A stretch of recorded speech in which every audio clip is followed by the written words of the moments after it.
عورتیں بہت سی کہتی ہیں کہ بھئی ہم جو ہیں وہ امام زمانے کے لیے ظہور میں اٹھائے جانے کی دعا کیوں کریں؟ تو زیادہ تر ملتا ہے کہ مرد حضرات ہی یہ دعائیں کرتے ہیں، عورتیں اپنے اٹھائے جانے کے لیے دعا نہیں کرتی۔ دیکھیے بہار الانوار کی 52ویں جلد میں علامہ مجلسی نے لکھا ہے کہ 300 افراد جب مکے میں موجود ہوں گے امام زمانہ کی مدد کے لیے، ان میں 50 عورتیں بھی ہوں گی، لہذا عورتوں کو بھی ویسے ہی دعا کرنی چاہیے جیسے مردوں کو۔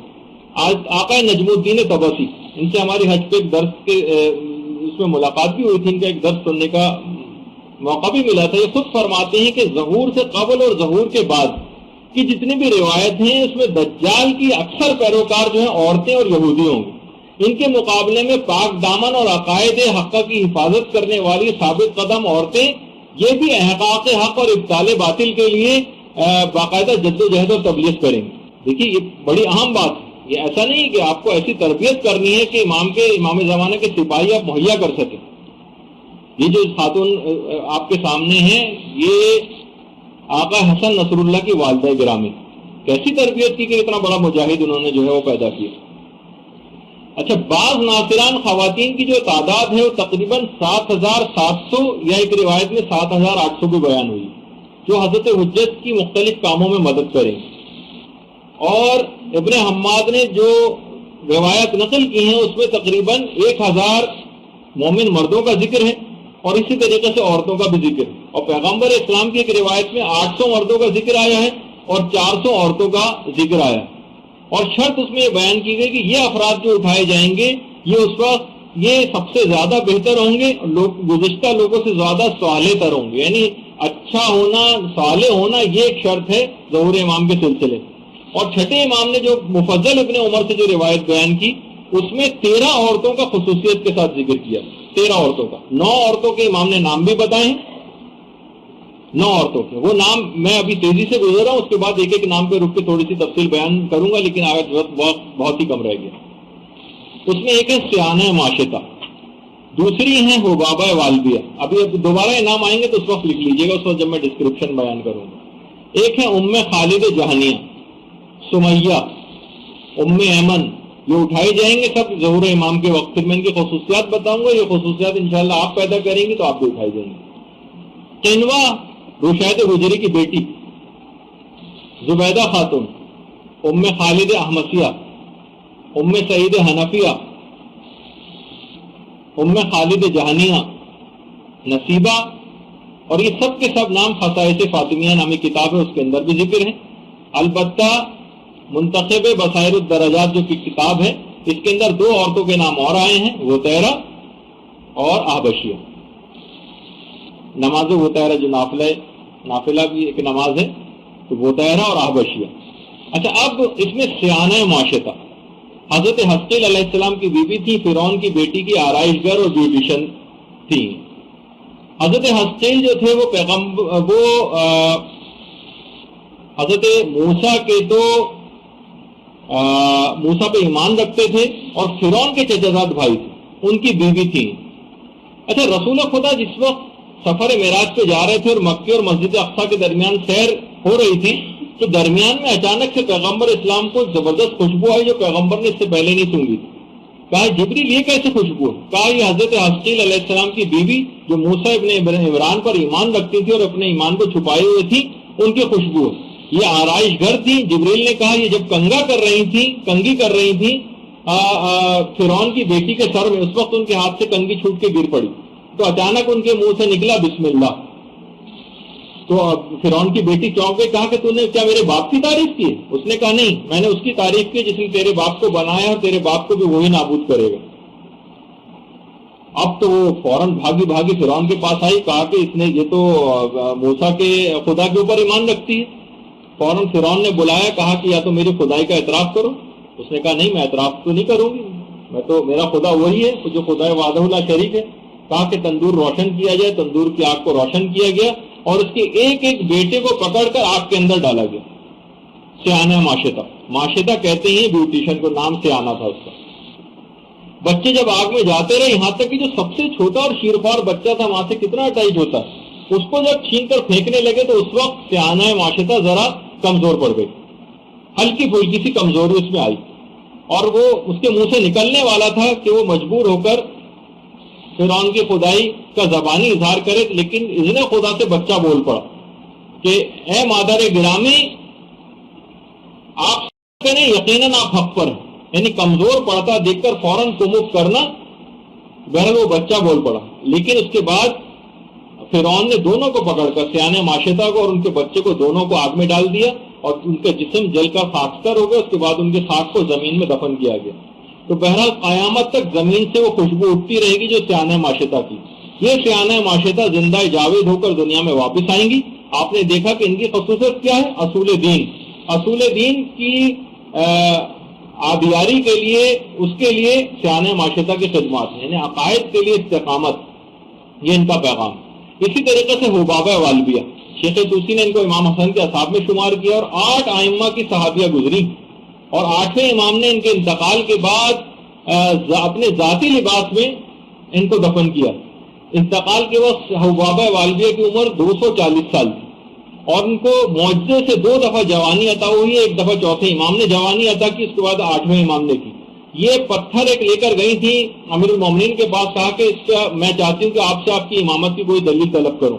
اس وقت کوفے کے باہر جو بازار ہے، امام وہاں پر بیٹھے ہوئے تھے۔ امام نے ایک پتھر کو اٹھایا اور اس کے اوپر اپنے ہاتھ سے مہر اس کے اوپر لگائی، پتھر کے اوپر ایک نقشہ ابھرایا۔ اس کے بعد امام نے کہا میرے آنے کے بعد کوئی اور جو بھی امام برحق ہوگا وہ اسی طرح سے اس پتھر کے اوپر مہر لگائے گا۔ اس کے بعد امام حسین کے پاس آئیں، اس کے بعد امام حسن کے پاس آئیں، پھر امام حسین کے پاس آئیں، پھر امام زین العابدین کے پاس آئیں۔ امام زین العابدین کی خدمت میں جب آئیں تو اس وقت حبابہ والبیہ کی عمر 113 سال کی ہو چکی تھی، ہاتھوں میں راشا تھا۔ مولا نے دعا کی چوتھے امام نے، اور ان کی جوانی واپس آئی۔ وقت جو ہے گزرتا گیا، یہاں تک کہ 8ویں امام کا دور آ گیا۔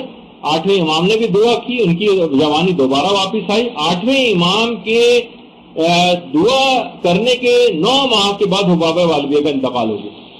تو بہرحال آپ نے یہ دیکھا کہ علم کا شوق، احادیث کا بیان، باقاعدہ داڑھی کے سلسلے میں جو ایک روایت ہے وہ بھی حبابہ والبیہ سے، جس کا بھی موقع نہیں ہے کہ میں اس کو بیان کروں۔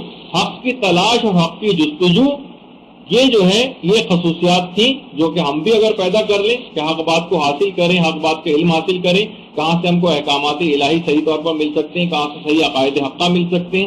جستجو کیجئے، پوچھئے، علماء کے پاس جائیے، زانو تلمس جو ہے ان کے سامنے طے کریں اور اس طرح سے حاصل کریں۔ حبابہ والبیہ کی خصوصیت تھی جس کی بنا پر حبابہ والبیہ کو امام زمانہ کی نصرت کے لیے دوبارہ اٹھایا جائے گا۔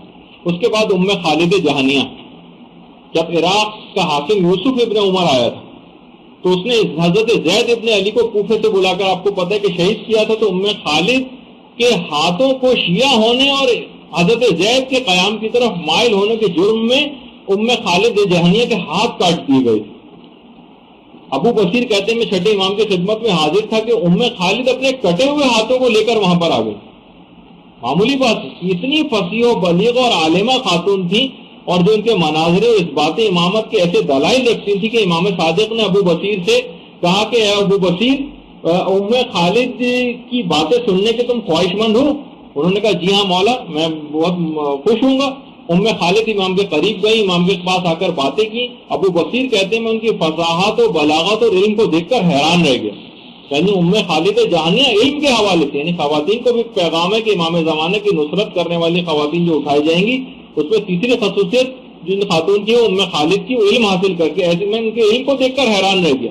اس کے بعد ام خالد نے نہایت فصاحت و بلاغت کے ساتھ امام سے ولایت کے مسئلے پہ بات کی، دشمنوں سے برات کے موضوع پر بات کی، نہایت فصیح و بلیغ گفتگو فرمائی۔ معجم الرجال الحدیث میں آیت اللہ خوئی نے ام خالد جہانیہ کا واقعہ بھی نقل کیا 14ویں جلد میں۔ تو یہاں علم کو حاصل کر رہا، جرت مندی اور ثابت قدمی اور علم خاص طور پر، یہ خصوصیات شمار ہوں۔ اسی طریقے سے سمیہ جو ہمارے یاسر کی والدہ تھی، یاسر جو رسول کے صحابی تھے ان کی بیوی تھی، اعلان بعثت کے بعد 7ویں وہ خاتون ہے کہ جنہوں نے اسلام جو ہے قبول کیا، اور بدترین شکنجے کے اندر سمیہ کو جو ہے رکھا جاتا تھا۔ اور مقبرۃ الشبیکہ جو بالکل یہاں پر خانہ کعبہ ہے اور اس کے سامنے جو قبرستان ہے، اس میں ہمارے یاسر کی جو والدہ حضرت سمیہ کی قبر ہے یہاں پر۔ تو پورے خاندان کو شکنجے میں کسا جاتا تھا۔ پیغمبر جب یہاں سے گزرتے تو فرماتے تھے اے خاندان یاسر صبر کر لو، جان لو کہ جنت جو ہے وہ تمہاری منزل۔ یہاں ان افراد کے لیے بھی ایک جملہ کہا جائے کہ جو کہتے ہیں کہ یہ کیسے ممکن ہے کہ امیر المومنین کے سامنے حضرت زہرا پر ظلم ہوتا رہے اور وہ خاموش نہیں، ہو ہی نہیں سکتا کہ ایسا واقعہ کوئی ہوا نہیں. تو یہ بات اس سے یاد رکھ لیجیے کہ پیغمبر اسلام کے سامنے پورے خاندان کو شکنجا دیا جاتا تھا، پیغمبر سامنے سے گزر جاتے تھے یہ جملہ کہہ کر خاندان آخر صبر کرو کہ جو جنت جو ہے وہ تمہاری. تو اس کے بعد ابو جہل نے خونی نیزے کے ذریعے جسم کے نچلے حصے پر پوری قوت کے ساتھ مارا تھا، اور اس کے بعد پھر سمیہ جو ہے وہ شہید ہو گئی. تو آپ نے دیکھا کہ یہ پہلی شہیدہ خاتون ہے اسلام کی جو اصول دین اور اپنے عقائد کی آبیاری کے سلسلے میں جنہوں نے جان دی. اسی طریقے سے اس کے بعد ام ایمن ہے جن کا نام برکہ تھا، یہ بھی امام زمانہ کے ظہور کے بعد ان کی مدد کے لیے اٹھائی جائیں گی. پیغمبر اسلام کی کنیز جو اپنے والد سے میراث میں رسول خدا کو ملی تھی. رسول خدا پورے خاندان اہل بیت کی نہایت خدمت گزار اور ان کا ایسا کہنا ماننے والی کہ پیغمبر اسلام ام ایمن کو ماں کہہ کر پکارتے تھے اور کہتے تھے یہ میرے باقی اہل بیت میں سے. اور انہوں نے ایسی تربیت اپنے بیٹے کی تھی جو ان کے بیٹے کا نام ایمن تھا کہ جو کہ مجاہد بھی تھا اور جنگ حنین میں شہید ہوا. تو ایک پیغام یہ بھی بنا کہ بہترین تربیت کر کے ایسے افراد کو مہیا کرنا یہ ام ایمن کی شخصیت کے خاص پہلو کہ اپنی اطاعت سے آپ نے پورے خاندان اہل بیت کو خوش کیا. اس کے بعد اپنے بیٹے ایمن کی ایسی تربیت کی کہ جس نے اسلام کے لیے اپنی جان دی. تو ایسی تربیت آپ بھی اپنی اولادوں کی، گھر والوں کی، خاندان والوں کی کر کے آپ بھی اس مقام کو حاصل کر سکتی ہیں. جی اچھا، اسی طریقے سے اب بہت ساری چیزیں اس کے اندر اور بھی ہیں لیکن اتنا وقت نہیں ہے. اور اس کے علاوہ یہ کہ بہت سارے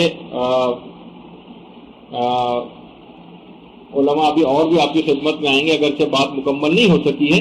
لیکن بہرحال اس کے بعد رشید حجری کی بیٹی قنوہ کہ باقاعدہ رشید حجری کے ہاتھ پاؤں قطع کر دیے گئے تھے اور اپنے باپ کو خود اٹھا کر لے کے گئی. اور اس کے بعد جب انہوں نے فضائل امیر المومنین بیان کرنے شروع کیے تو قنوہ کہتی ہے کہ اس کے بعد ابن زیاد کے لوگ آئے، انہوں نے میرے باپ کی زبان بھی کاٹ دی. تو آپ خود سوچئے کہ اتنے مظالم کو برداشت انہوں نے کیا اور اتنی جمع مرضی کے ساتھ یہ سارے جو ہے وہ مقابلے کیے. اور اسی طریقے سے زبیدہ خاتون یہ ہارون رشید کی بیوی تھی، لیکن آپ دیکھیں کہ جب محبان اہل بیت میں سے تھی، ہارون جب اس عقیدے سے آگاہ ہوا کہ یہ شیعان علی میں سے ہیں تو اس نے قسم کھائی تھی کہ میں زبیدہ کو جو طلاق دے دوں گا.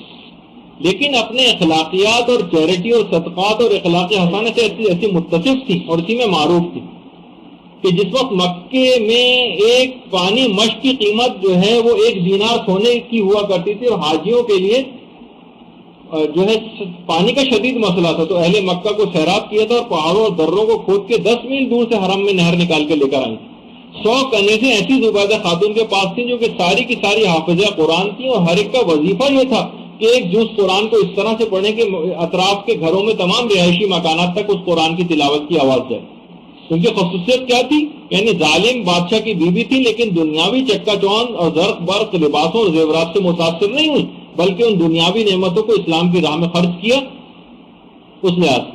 اچھا، اسی طریقے سے جو ان کی کاخ میں ان کی قبر بھی ہے زبیدہ خاتون کی. اس کے بعد ام خالد احمسیہ یہ بھی امام کی نصرت کے لیے اٹھائی جائیں گی جس طرح سے زبیدہ خاتون کہ باقاعدہ ایسی بیمار تھی کہ طبیبوں نے شراب کے علاوہ کوئی حل نہیں بتایا تھا. امام کے پاس آئی تھی اور کہا کہ مولا آپ اجازت دیں تو میں شراب پیوں گی ورنہ نہیں. امام نے جب منع کر دیا تو اپنی تندرستی کی نعمت کو مسائل فقہ اور مسائل شریعہ معلوم کر کے اور اس پر سختی کے ساتھ عمل میں جان دے دی لیکن شراب کو پیا نہیں. اتنا بڑا مقام حاصل کیا. آپ نے دیکھا کہ ابھی تک عقائد کی آبیاری کے حوالے سے اور زبیدہ خاتون نے جو اخلاقیات کے حوالے سے اور ام خالد احمسیہ نے مسائل فقہ پر اور اسلامی احکامات کے عمل کے حوالے سے اپنی جان دی ہے. اور یہ اگر ہم بھی اپنی زندگیوں میں اس چیز کو راسخ کریں، ان کی خصوصیات جو آئی ہیں جن کی بنا پر اٹھائے جائیں گے اپنے اندر بھی اگر ہم پیدا کر لیں تو انشاءاللہ آپ دیکھیں گے کہ ہم اور آپ خود بھی جب سختی کے ساتھ اس پر عمل درآمد ہوں گے تو امام زمانہ کی ناصرین کے لیے ان خصوصیات کی بنا پر اٹھائے جانے کے اہل ثابت ہوں گے. اور اسی طریقے سے بہت ساری خواتین اور ہیں لیکن ان کا اس وقت میں تذکرہ اب اس وقت فی الحال نہیں کر سکتا، گفتگو بس ایک لحاظ سے یہاں پر روکتے ہیں.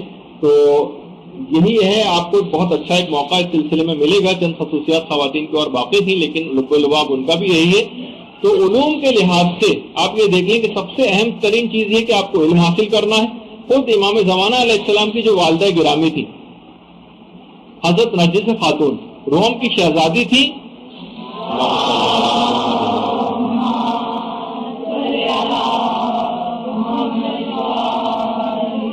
خواب میں حضرت مریم اور حضرت زہرا کے ہاتھوں اسلام قبول کیا تھا، سارے عالم کی ملکہ بن گئی تھی، لیکن جب سامرہ پہنچی تو امام حسن عسکری علیہ السلام کی پھوپھی حکیمہ خاتون نے ان کی تعلیم و تربیت کی۔ یعنی یہ کیسے ممکن ہے کہ امام زمانہ کی والدہ گرامی کو تو تعلیم و تربیت کی ضرورت ہو اور امام کی کنیزوں کو بغیر علم و عمل ہی کے بڑا مقام دے دیا جائے؟ یعنی یہ کیسے ممکن ہے کہ امتحان دیے بغیر فرسٹ آنے کی تمنا کی جائے؟ یعنی کچھ خدمت کیے بغیر ہی لشکر امام زمانہ میں حاضر ہونے کی تمنا کی جائے؟ علامہ ذیشان نظر جوادی بڑا اچھا جملہ کہتے تھے نا کہ لوگوں کی بڑی مغرب و ممالک کے لوگوں کے حوالے سے کہتے تھے جب ان کے پاس جاتے ہیں تو کہتے ہیں کہ ہائے، اور پھر جب ان کو احکامات ہم بیان کرتے ہیں تو وہ کہتے ہیں وائے، ہر چیز میں شراب حرام ہے وائے، نماز پڑھنی ہے وائے، ہر چیز میں وائے، اور اس کے بعد جب سب چیز ختم ہو جاتی ہے آخر میں کہتے ہیں بائے، یعنی ہائے وائے اور بائے۔ تو بس یہی ہے کہ یہاں پر آئے، کانوں میں کچھ بات پڑی، اٹھ کر چلے گئے، گھر ویسے چلے گئے، نہ عمل کرنا ہے، نہ باتوں کو آگے پھیلانا ہے، نہ معاشرے کے اندر کام کرنا ہے۔ یہی تقریباً چیز ہماری بھی بن کے رہ گئی۔ آخر میں فقط پروردگار عالم سے دعا ہے کہ ہمیں اس قابل بنا دے کہ ہم کچھ کر کے لشکر امام میں شامل ہونے کی تمنا کر سکیں، صرف باتیں ملانے والے نہ بنے، کیونکہ کامیابی تو کام سے ہوگی نہ کہ حسن کلام سے ہوگی۔